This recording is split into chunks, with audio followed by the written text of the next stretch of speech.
Halo Bapak Ibu Saudara-saudari terkasih, pendengar setia renungan harian dimanapun Anda berada.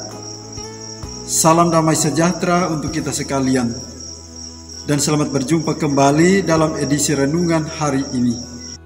Saudara-saudari terkasih, hari ini Sabtu 28 Agustus 2021, peringatan wajib Santo Agustinus, Uskup dan Pujangga Gereja. Referensi renungan hari ini diambil dari surat pertama Rasul Paulus kepada jemaat di Tesalonika, bab 4 ayat 9 sampai dengan 11. Dan bacaan Injil diambil dari Injil Matius, bab 25 ayat 14 sampai dengan 30. Saudara-saudari terkasih, mungkin kita telah mendengar ungkapan kuno yang mengatakan surga berada di bawah telapak kaki ibu. Doa seorang ibu adalah doa yang selalu dinanti anak-anaknya dan merupakan doa yang mujarab. Hal ini dikarenakan seorang ibu memiliki banyak keutamaan. Bila kemarin gereja memperingati Santa Monica, ibu dari Santo Agustinus, hari ini kita memperingati Santo Agustinus, uskup dan pujangga gereja. Santo Agustinus semasa mudanya bertualang dalam kesenangan duniawi yang membelenggunya dalam dosa. Berkat doa Santa Monica ibunya dan tumbuhnya kesadaran diri untuk bangkit, Agustinus berbalik kepada Tuhan setelah berdebat dengan Santo Ambrosius tentang hal rohani, kekekalan jiwa, serta hidup dalam kekudusan. Sejak itu, jiwa Santo Agustinus terpaut pada Tuhan.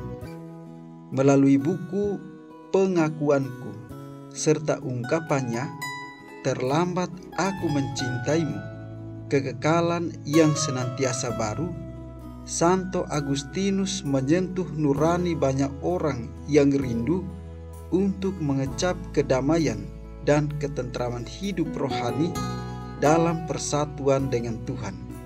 Saudara-saudari terkasih, bacaan Injil hari ini mengisahkan perumpamaan tentang talenta.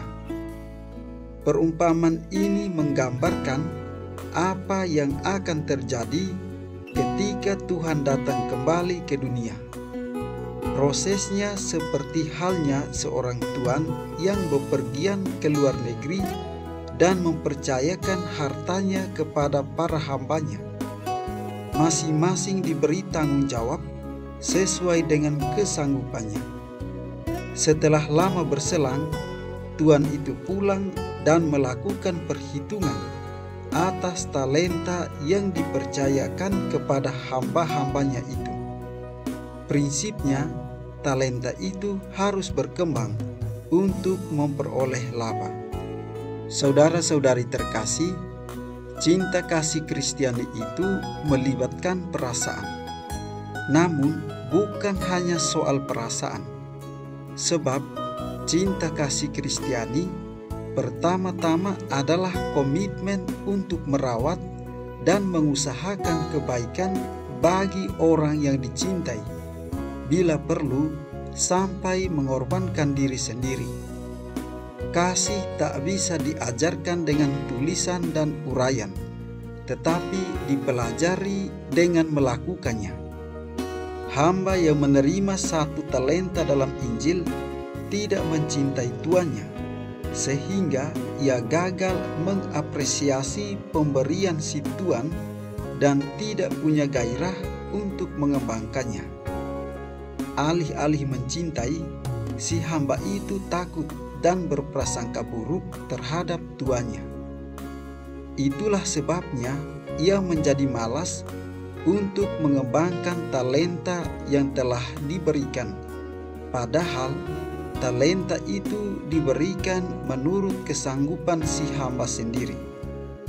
Bila tidak cinta, maka tentu saja komitmen pun akan sirna seketika. Orang yang tidak mengasihi tidak akan menerima kasih. Sebaliknya, yang banyak mengasihi akan banyak dikasihi.